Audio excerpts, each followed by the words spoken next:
Okay. Good afternoon, everybody, and thank you, clergy, and all the ladies and gentlemen here today, and to you, Reverend Burrows. You're my hero. What can I say? And Paul Lane, by the way, Randy, shows up at many of our fundraising initiatives, from being a Christmas raffle to turning burgers. He's been a great supporter of ours. And on that note, I just want to tell you that we at ASNL this morning received what I call a devastating setback to all ASNL families. Federal job subsidies are 100% ended. They were replaced by provincial subsidies at 50% for a maximum of 1 year. We applied for 3. Just 1 has been approved to date, and we must provide 50% of that funding for just 1 person. Today we learned that federal skills link project funding, allowing us to hire 6 ASD clients for 3 months from June through August, has also ended. That's just 3 months, 6 young adults with autism.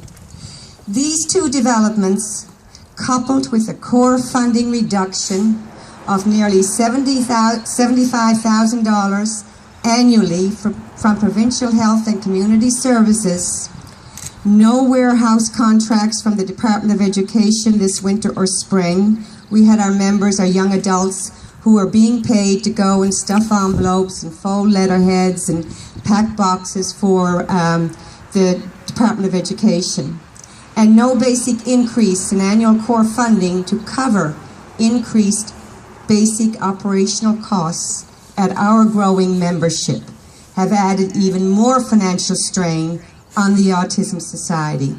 When I started 12 years ago, there were 1 in 169 young adult births.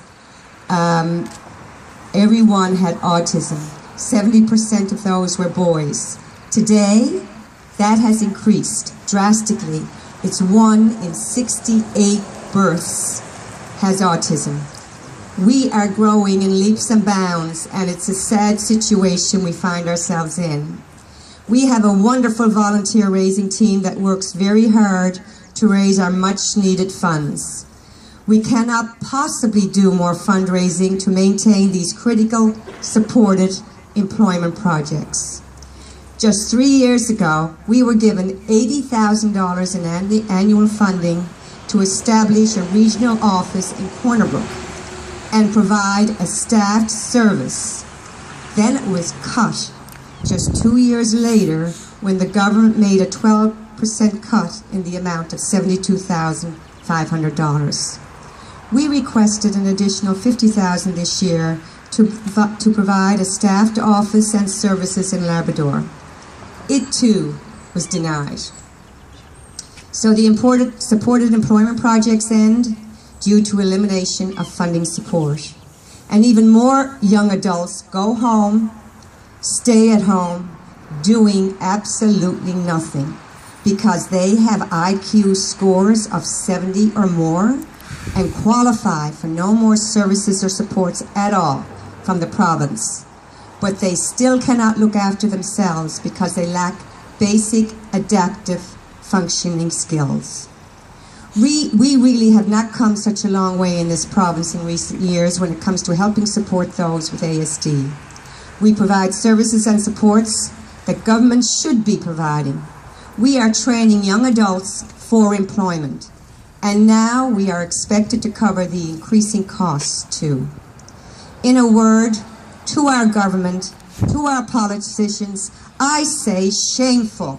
Shame on you. Sorry for my bantering, but it really upsets me. We are really here today to launch Racing with the Reverend campaign by Canon David Burrows. In 2012, then Reverend Burrows raised approximately $45,000 for autism. Thanks to the support of his tremendous congregation and community, ASNL's partnership with Targa Newfoundland helps us raise both awareness and funding.